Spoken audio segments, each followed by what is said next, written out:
नीचे नहीं गया क्योंकि नीचे जगह ही नहीं है।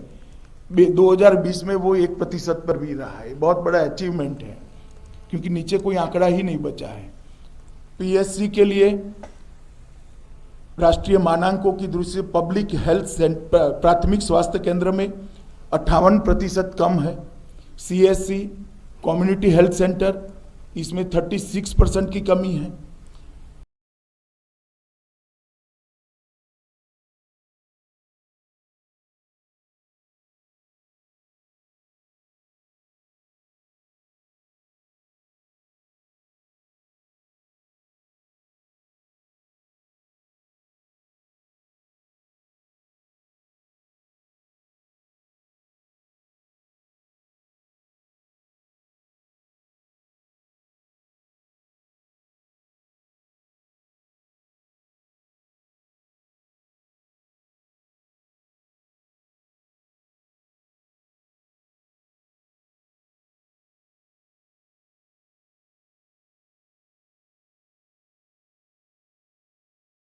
कि मैं बात करना नहीं चाहता, बात बहुत लंबी हो जाएगी, मगर उसमें भी अच्छा खासा डिटोरिएशन है।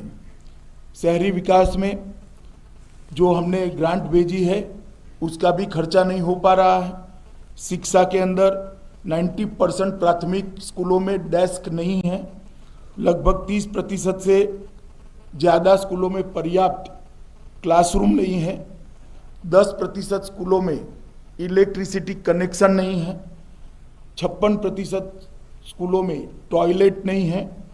और प्रति 1 लाख की जनसंख्या पर 13 कॉलेज ही है, 13 डिग्री कॉलेज है, जो देश में बंगाल 32 स्थानों में से 28वें स्थानों पर है। ये बंगाल की शिक्षा का हाल है। इस सब में कहीं पर भी नंबर 1 नहीं आता है।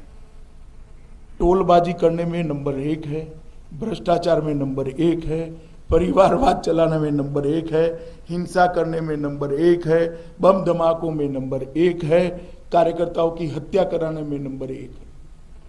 जो बंगाल कभी नंबर 1 पर दिखाई पड़ता था, आज कहीं पर भी 20 के ऊपर नहीं दिखाई पड़ता है।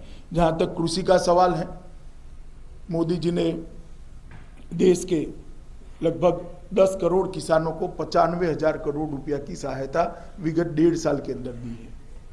10 करोड़ किसानों को 95,000 करोड़ की सहायता बंगाल के एक भी किसान को नहीं मिली, क्योंकि वो सूची ही ममता दीदी नहीं पीती। मैं बार बार ये विषय को उठा रहा हूँ, और बार बार इसलिए उठा रहा हूँ कि चुनाव के पहले कम से कम गरीब किसान का पैसा मत रुकिए। आप क्या बिगाड़ा है उसने? मोदी जी किसान के खाते में सीधा 6,000 रुपया भेज रहे हैं, आप उनको सूची नहीं भेज रहे हैं। और लगभग 23 लाख किसानों ने ऑनलाइन आवेदन किया है, आप सूची ना भेजो, उन्होंने ऑनलाइन एप्लीकेशन, इसका सर्टिफिकेशन सिर्फ आपको एक पत्र देकर करना है, वो भी आप नहीं कर रहे हो। क्यों बंगाल के किसानों को पर साल 6,000 रुपया नहीं मिलना चाहिए? और आप किसान आंदोलन का समर्थन कर रही हो। आपके राज्य में कम से कम 6,000 रुपया मिल जाए, इसकी तो व्यवस्था करो। सिर्फ एक दस्तखत करने का, ऑटोग्राफ समझ कर दे दीजिए। आप भतीजे की जन्मदिन की बधाई समझकर एक पत्र लिख दीजिए, बहुत सारे किसानों का कल्याण हो जाएगा। प्रधानमंत्री बीमा योजना के लाभार्थी 2018-19 तक तो सब ठीक चलता था, बहुत कम था, मगर फिर भी कुछ था। 19-20 में शून्य है। क्यों? क्योंकि चुनाव आ रहा है। प्रधानमंत्री फसल बीमा का फायदा यहां मिलना नहीं चाहिए, वरना मोदी जी लोकप्रिय हो जाएंगे। स्वास्थ्य सेवाओं की मैंने बात करी है। ये बंगाल की सिंचाई, बंगाल शायद मीठे जल की उपलब्धि वाला, पर हेड में चर्चा कर रहा हूं, प्रति व्यक्ति मीठा जल की उपलब्धि देश में सबसे समृद्ध राज्य है। फिर भी इरिगेशन 55% पर सिमटा हुआ है। 55%, इसको बहुत बढ़ा सकते हैं। और किसानों की मासिक औसत आय के मामले में नाबार्ड का जो 16-17 का सर्वे उपलब्ध है, इसके हिसाब से 29 राज्यों में आप 24वें राज्य पर बंगाल ठहरा हुआ है। 29 राज्यों में 24वें स्थान।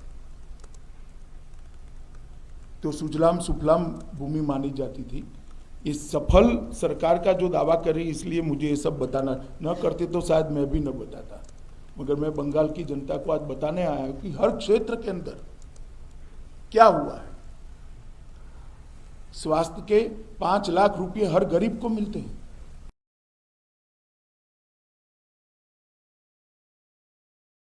गरीब के घर में कोई बीमारी आ जाए, बड़ा ऑपरेशन आ जाए, 5 लाख रुपए तक का स्वास्थ्य का खर्चा भारत सरकार उठा रही है। यहाँ पर ये योजना अमल नहीं हो रही है। क्यों नहीं हो रही है? गरीबी तो इतनी है क्योंकि इस योजना के साथ केंद्र सरकार का नाम जुड़ा हुआ है। फेडरल स्ट्रक्चर के सम्मान करने का ये तरीका है क्या? इसके कारण आप आपके राज्य के मतदाताओं का, आपके राज्य के गरीबों को अन्याय करेंगे, और कब तक ये चलेगा? आप चिंता मत करिए ममता दीदी, ये चुनाव के साथ ही समाप्त होने वाला है, क्योंकि आपकी सरकार जाने वाली है। यहाँ पर फिर से एक बार भारतीय जनता पार्टी की सरकार आनी। मित्रों, माँ, माटी और मानुष का जो नारा लेकर निकले थे, तुष्टीकरण, तानाशाही और तोलबाजी में अटक कर रह गए। आज दूर दूर तक माँ, मिट्टी और मानुष का नारा दिखाई नहीं पड़ता है। एक फैमिली पार्टी बनकर तृणमूल कांग्रेस रह गई है।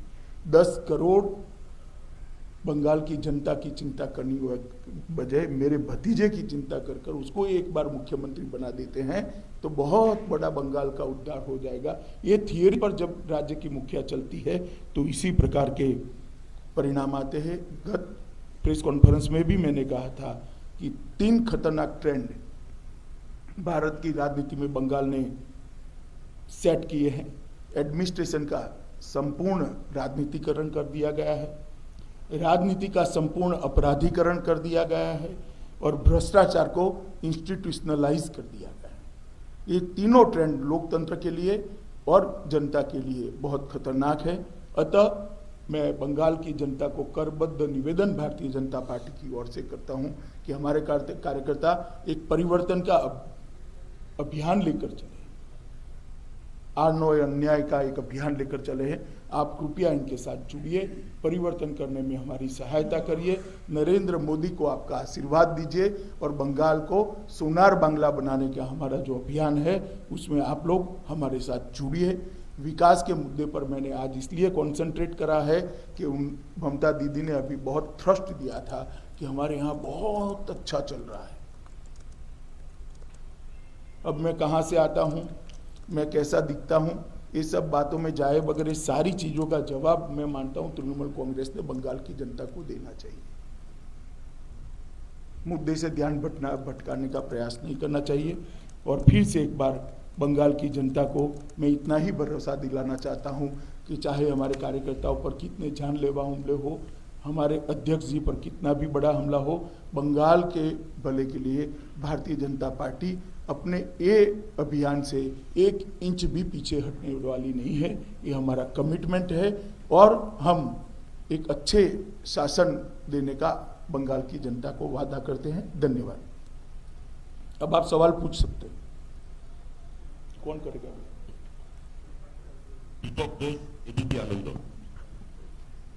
Good evening sir. मेरा सवाल ये है कि आप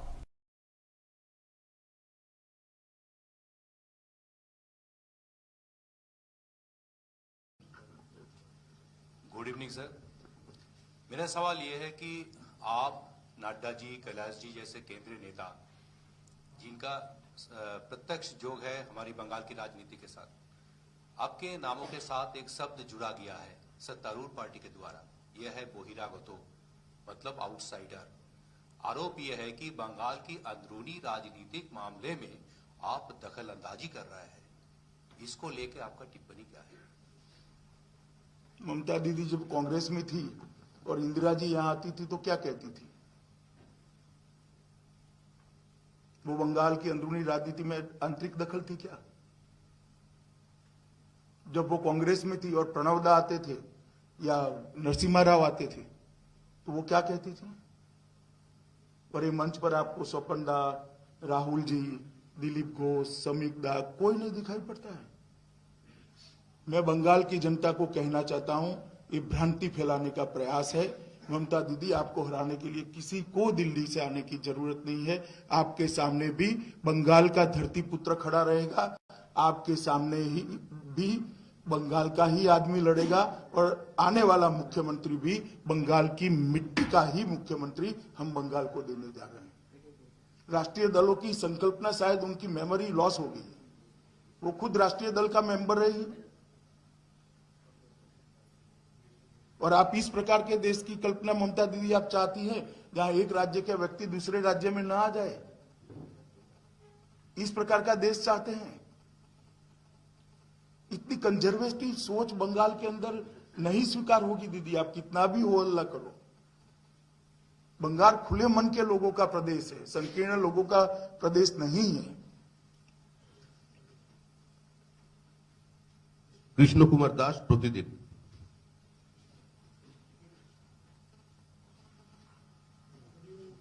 मैं भी आप जो हाथ खड़े करते उसमें से ही बुलाओ। Good evening sir. अब तो आपका सरकार लास्ट 6 साल सीमांत सुरक्षा में बहुत काम किया है, लेकिन बांग्लादेश को जो सीमांत सुरक्षा है इस बारे में आपका क्या चर्चा है, क्या प्लानिंग है, क्या हम लोग जानना चाहता है? नहीं, देखिए, पैनिक जैसी कोई स्थिति नहीं है, परंतु सीमा सुरक्षा सिर्फ बॉर्डर के 6 किलोमीटर की पट्टी के माध्यम से नहीं हो सकती। एक इकोसिस्टम होता है, कलेक्ट्रेट का, डिस्ट्रिक्ट एसपी का, स्टेट गवर्नमेंट का। जब तक पूरा इकोसिस्टम घुसपैठ के बारे में सीरियस नहीं होता है, घुसपैठ रुक नहीं पाती है। और मैं नहीं मानता कि तुष्टीकरण के आधार पर, अपीसमेंट के आधार पर चलने वाली एक तृणमूल कांग्रेस की सरकार घुसपैठ रोक सकती है। घुसपैठ केवल और केवल भारतीय जनता पार्टी रोक सकती है बंगाल में। बताइए आप। शांतनु चौधरी। रहने दो, मैं करता हूं कोई तो। अरे बोलो ना, सुना ही पड़ता है मुझे। सर, वो जो जेपी नड्डा के ऊपर हमले के बाद में जो 3 आईपीएस ऑफिसर के ट्रांसफर के बारे में हुआ है, उस पर ममता बनर्जी ये किया गया है कि ये फेडरल स्ट्रक्चर के खिलाफ है, और इसके सपोर्ट में भी अरविंद केजरीवाल, अदर सारे लोग इसके सपोर्ट में भी बोले हैं, और आज भी ममता बनर्जी किसी लीडर से बात भी किया है। इस पे आप क्या करेंगे? देखिए, केंद्र सरकार ने उनको जो पत्र लिखा है संपूर्ण रूप से संवैधानिक है और कानूनी है। फेडरल स्ट्रक्चर के दायरे में ही लिखा गया पत्र है, और उन्होंने नियम को कोट कर जनता के साथ बात करनी चाहिए, केंद्र सरकार के साथ बात करनी चाहिए। ममता बनर्जी बार बार चुनौती दे रही हैं आपको कि आप लोग अगर हिम्मत है तो पश्चिम बंगाल में राष्ट्रपति शासन लगाएं। क्या आपको लगता है कि राष्ट्रपति शासन लगाने जैसी स्थिति है पश्चिम बंगाल में? शायद वो सिंपैथी गेन करने के लिए कह रही है। आप इस पचड़े में मत पड़िए। ये केंद्र और राज्य के बीच का मामला होता है, गंभीर प्रकार की बात होती है। कोई प्रेस कॉन्फ्रेंस में राष्ट्रपति शासन के फैसले नहीं होते। बताइए। My question is, sir, Bengal is a bordering state and CA is a very important issue here because there are a lot of legal as well as illegal migrants. So the first question is, sir, when will the CA rules will be framed? And the second question is, sir, your famous talk about the chronology. आप chronology समझ लीजिए, CA and then a nationwide NRC. मैं बता देता हूँ। अभी CA के rules बनना भी बाकी है, और बिकॉज ऑफ कोरोना इतना बड़ा अभियान चल नहीं सकता, इसलिए जब टीका लगने की शुरुआत हो जाएगी और कोरोना की साइकिल टूटेगी, इस पर हम जरूर विचार करेंगे, और जब करेंगे तब आपको सूचित भी करेंगे। मैंने कहा ना, पहले क्रोनोलॉजी में पहला तो समाप्त होने दीजिए।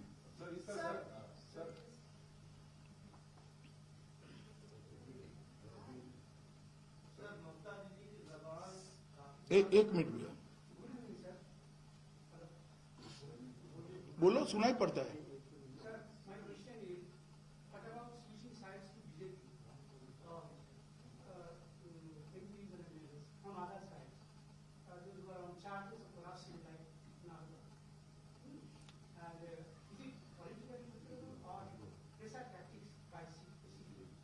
देखिए, जहां तक भारतीय जनता पार्टी के में है, या तो आएंगे, कोई कार्यकर्ता कानून के ऊपर नहीं है, सबके साथ समान रूप से कानून का व्यवहार होगा।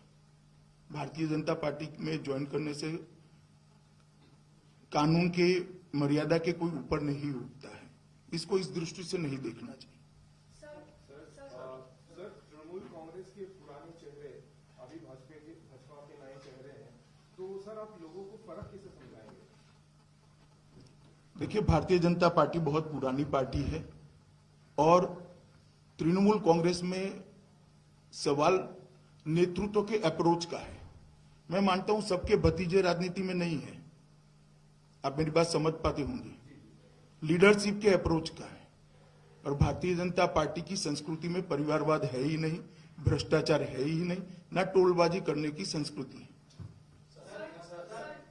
ममता दीदी की जबान आपके लिए काफी कभी सख्त हो जाती है, सियासी एतबार से नामुनासिब है। आप ऐसे बड़े भाई उनको क्या पॉलिटिकल एडवाइस? मेरा काम उनको एडवाइस देना नहीं है, चुनाव में हराना है।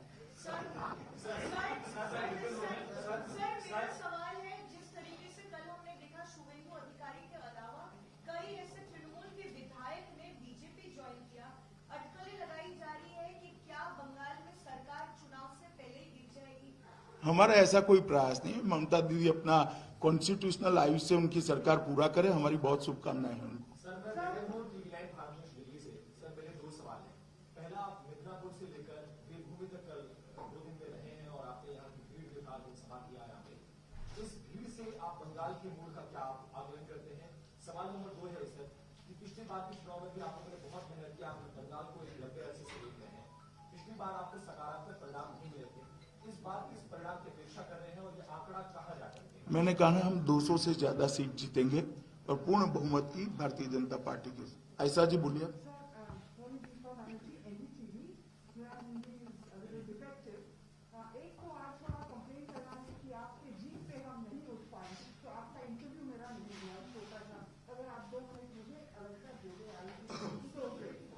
चलिए,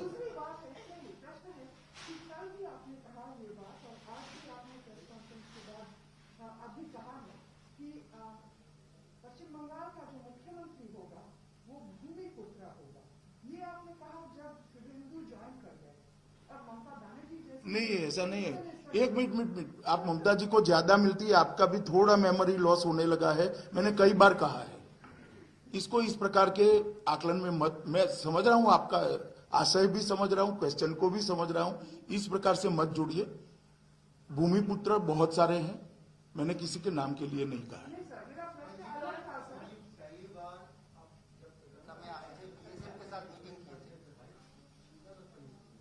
बोलो। पहली बार जब आए थे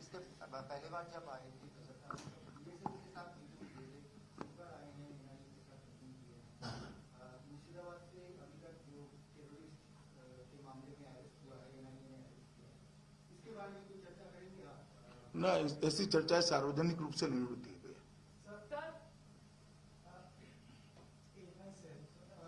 सवाल लगातार किया जाता है या तो आरोप लगाए जाते हैं कि एआईएमएम का जो पार्टी है वो बीजेपी की बी टीम है, बिहार में भी चुनाव जीतने में उनको समर्थन करती है, बंगाल में भी 7 चुनाव लड़के उनको बीजेपी को आगे बढ़ने का काम करेगी। क्या कहना है आपके? कोई मूर्ख ही ऐसी बात मानेगा, मैं आपको नहीं कह रहा।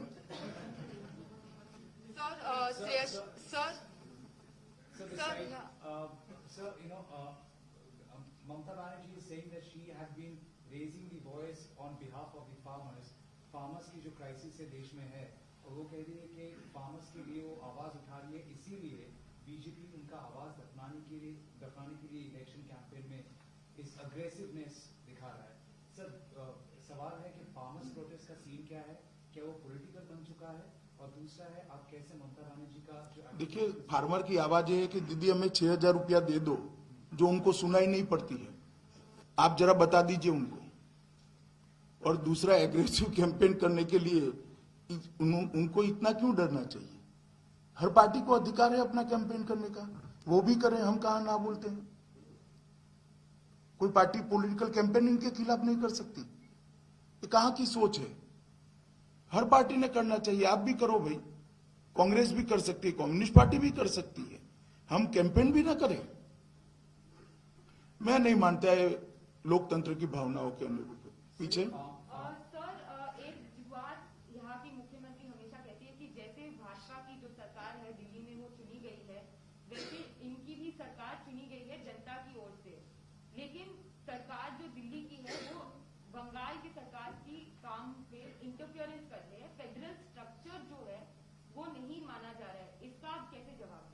मैंने कहा तो हमने ऐसा कुछ नहीं किया जो फेडरल स्ट्रक्चर के रिश्तों को डिस्टर्ब करता है। ऐसा कुछ हो तो उन्होंने नियमों को कोट कर बात करनी चाहिए।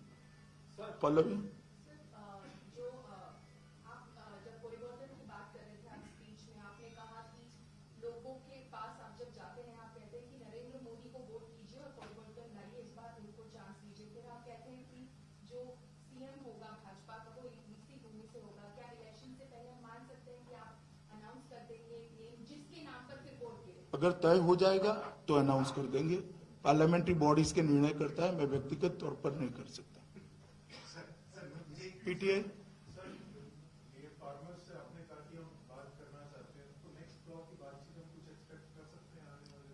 मैं 2 दिन से आया हूं, मगर कुछ तय हुआ है वहां पर। नरेंद्र सिंह जी के साथ बातचीत का कोई समय तय हुआ है, कल या परसों का, मुझे एग्जैक्ट जानकारी नहीं।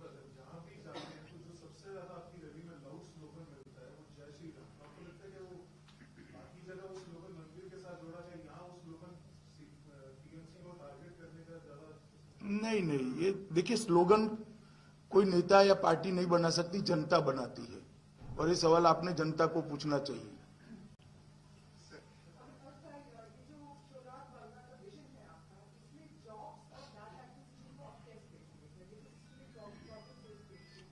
नहीं, देखिए, जब पूरा इकोसिस्टम बिखर जाता है तभी ये प्रॉब्लम खड़े होते हैं। अगर इंडस्ट्रियल डेवलपमेंट अच्छा है तो ऑटोमेटिक जॉब मिलते हैं। अगर एजुकेशन ठीक है तो लड़के राज्य के बाहर जाकर, लड़कियां राज्य के बाहर जाकर भी जॉब लेती है। अगर इन्वेस्टमेंट आता है तो जॉब जनरेट होती है। अगर पोर्ट ढंग से काम करते हैं, पोर्ट के अंदर दादागिरी नहीं होती है, लॉ एंड ऑर्डर ठीक होता है, पोर्ट के अंदर माल की आवाजाही होती है, तो ऑटोमेटिक जॉब जनरेट होते हैं। मेरा कहने का मतलब ये है कि इकोसिस्टम अगर कोई सरकार ठीक कर लेती है तो अपने आप जॉब जनरेट होते हैं। और मुझे भरोसा है कई राज्यों में परिवर्तन आए हैं, यहाँ पर भी आए हैं, जो 80 आएगा। 80 के दशक में जो बीमारू राज्य माने जाते थे, आज वो बीमारू नहीं है। यहाँ पर भी परिवर्तन हो ही सकता है। जी,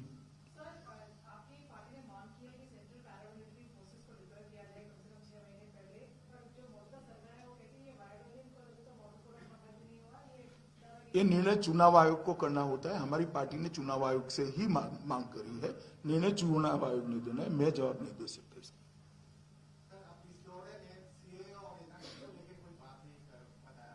ये अंतिम दौरा नहीं है, आप क्यों इतने उतावले होते हो? अंतिम दौरा नहीं है भैया, ठोक कर बात करूंगा जब करूंगा। हाँ, चिंता मत।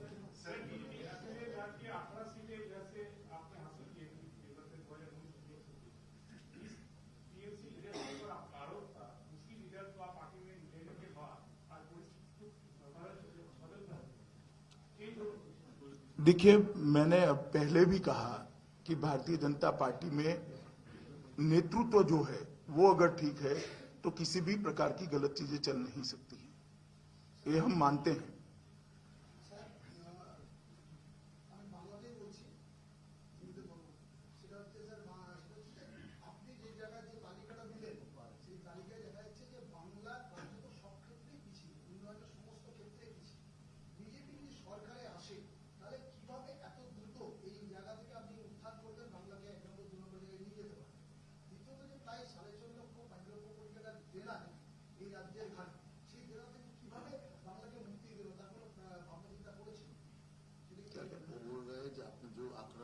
वो तो पीछे है, मैं समझ गया। 5,000 करोड़ रुपया अभी उधार में चल रहा है बंगाल, 5 लाख करोड़, उसका कैसे भरपाई करेंगे जब सत्ता में आएंगे? देखिए, इतना ही मैं कहना चाहता हूं, आपकी चिंता बहुत वाजिब है। जो सत्ता में आएंगे उनके लिए भी चिंता का ही विषय है, परंतु नहीं बदल करेंगे तो और गड्ढा 5 की जगह 10 लाख हो जाएगा। क्या करोगे? कम से कम कोई बढ़ाने न वाला तो आ जाए और गड्ढा भरने वाला आ जाए। गड्ढा कितना गहरा है वो तो वहां बैठेंगे, जो नए चुनकर आएंगे वो बैठेंगे तब मालूम पड़ेगा। परंतु नक्की सकारात्मक दिशा में वातावरण जाएगा और स्थिति सुधरेगी। भैया, आप बार बार नहीं पूछ सकते ना, इतने सारे लोग हैं।